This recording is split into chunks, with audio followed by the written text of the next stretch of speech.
Oke teman-teman, hari ini kita akan belajar tentang biaya peluang ya. Nah, sekarang apa sih itu biaya peluang? Biaya peluang itu adalah biaya yang harus dikorbankan dan diperuntukkan untuk sasaran atau tujuan lain yang dipilih. Jadi biaya peluang itu secara sederhananya itu bisa diartikan biaya yang timbul karena kamu memilih alternatif lain. Nah, pilihan yang nggak kamu pilih itu adalah biaya peluangnya. Secara sederhananya kayak gitu. Di sini berarti penekanannya adalah bahwasanya biaya peluang itu nggak selalu uang ya. Ya, biaya peluang itu bisa bentuknya tenaga gitu atau waktu atau juga kesempatan. Jadi nggak selalu melulu uang. Ini catatan ya buat kalian bahwasanya biaya peluang itu nggak harus bentuknya dalam uang. Nah, kenapa bisa timbul biaya peluang? Karena ada 3 alasan nih. Yang secara sederhananya adalah kelangkaan. Nah, kelangkaan itu apa sih? Nah, kelangkaan kan adalah jumlah sumber dayanya terbatas, tapi jumlah kebutuhan kalian itu banyak banget. Nah, karena banyaknya kebutuhan dan terbatasnya alat pemuasnya, maka kita didorong untuk memilih dari beberapa kebutuhan yang menjadi skala prioritas kita. Maka nanti di situ ada konsep memilih dan harus dikorbankan. Dan yang kedua adalah tidak ada pilihan. Karena mungkin pilihannya cuma 2 saja, maka mau tidak mau ya harus ada yang dikorbankan. Dan yang ketiga, ini sebagai akibat timbul dari kelangkaan, maka akan terjadi biaya peluang. Memilih salah satu dari beberapa kebutuhan. Karena kebutuhan kita banyak banget ya, sedangkan jumlahnya tadi terbatas, yang alat pemuasnya, kita harus memilih sesuai dengan skala prioritas. Makanya nanti muncul biaya peluang itu sendiri. Gitu. Nanti di video selanjutnya kita akan bahas tentang beberapa contoh soal mengenai biaya peluang. Oke, kita langsung ke contoh soal yang pertama ya mengenai konsep biaya peluang. Jadi Haura ini ceritanya diterima di UGM. Terus dia juga diterima di 2 perusahaan. Ada di perusahaan A, ada di perusahaan B. Di perusahaan A dia gajinya 5 juta, di perusahaan B dia gajinya 4 juta. Nah, ternyata kalau dia kerja di pabrik B, dapat penghasilan tambahan sebanyak 2 juta per bulan. Ini nih ya. Dan dia juga ternyata akhirnya memilih untuk kuliah di Fakultas Kedokteran UGM. Berarti kan ada sesuatu yang harus dikorbankan. Ada pengorbanan di sini.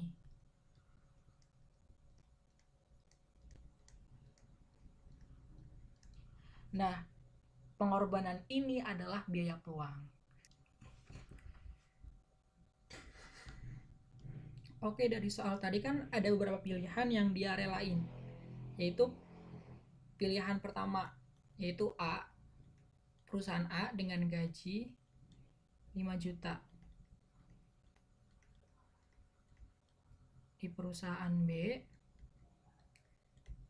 dia gajinya 4 juta. Plus 2 juta karena dia dapat penghasilan tambahan. Jadi total kalau dia kerja di B itu 6 juta. Gitu. Mana pilihan yang harus dipilih? Pilihan yang harus dipilih tentunya adalah UGM. Tapi yang jadi biaya peluangnya mana? Antara 5 juta atau 6 juta. Nah, kalau kasusnya kayak gini, kita pilih yang paling besar, yaitu 6 juta.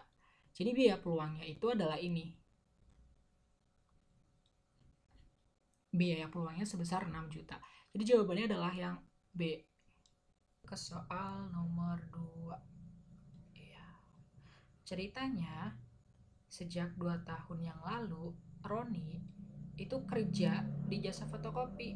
Gajinya 2.500.000 per bulan. Nah, kemudian seminggu lalu, dia ditawari oleh saudaranya nih, bekerja di perusahaan, gajinya 5 juta per bulan.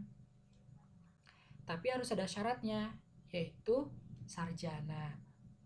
Nah, karenanya si Ani, laku Ani, ini harusnya Roni, sorry, itu memutuskan untuk melanjutkan ke perguruan tinggi. Nah, maka biaya peluang yang dikorbankan itu berapa, dan keputusan diambil Roni adalah titik-titik. Oke, kita lihat opsi jawabannya. Yang A, Roni memperoleh penghasilan di atas 5 juta. Ini pernyataan yang salah ya, karena di soal dia ditawari oleh saudaranya dengan gaji 5 juta, bukan di atas 5 juta. Yang B, Roni memilih bekerja di tempat saudaranya sambil melanjutkan pendidikan. Nah, ini nggak ada biaya peluang dong namanya. Ini semuanya diambil kesempatannya. Jadi pernyataan yang B juga nggak tepat, karena yang ditanya biaya yang harus dikorbankannya itu apa. Kalau dia milih melanjutkan sambil bekerja, nggak ada biaya peluang. Dan di sini dia juga keputusannya hanya melanjutkan ke perguruan tinggi, nggak ada keterangan dia bekerja sambil kuliah gitu. Nah, yang C, kesempatan memperoleh gaji 2.500.000 itu akan dia korbankan agar dapat melanjutkan kuliah. Oke, kita lihat pernyataan yang awal. Dia kan seorang jasa fotokopi nih awalnya 2.500.000 dengan gajinya. Ini awal Roni kerja.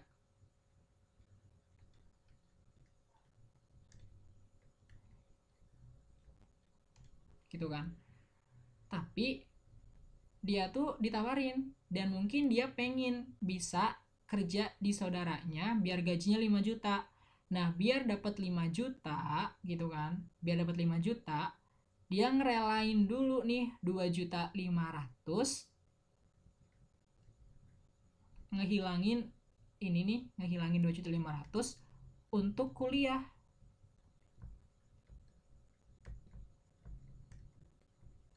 Biar bisa masuk gitu kan perusahaan saudaranya.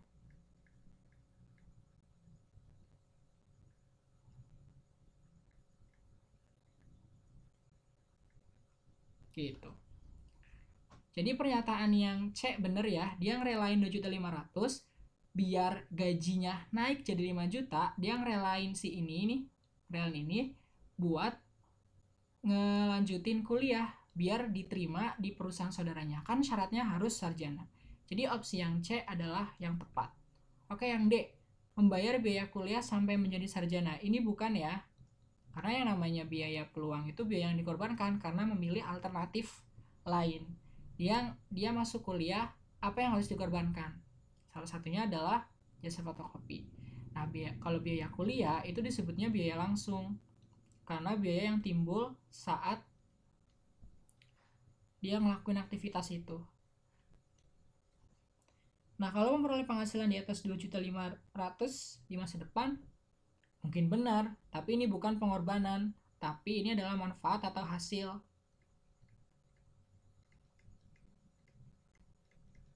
Jadi opsi yang paling tepat adalah C, karena biaya peluang dikorbankan dan keputusannya. Dia keputusannya melanjutkan kuliah.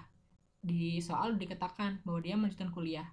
Yang dikorbankan adalah 2.500.000 agar dapat si 5 juta tadi. Gitu.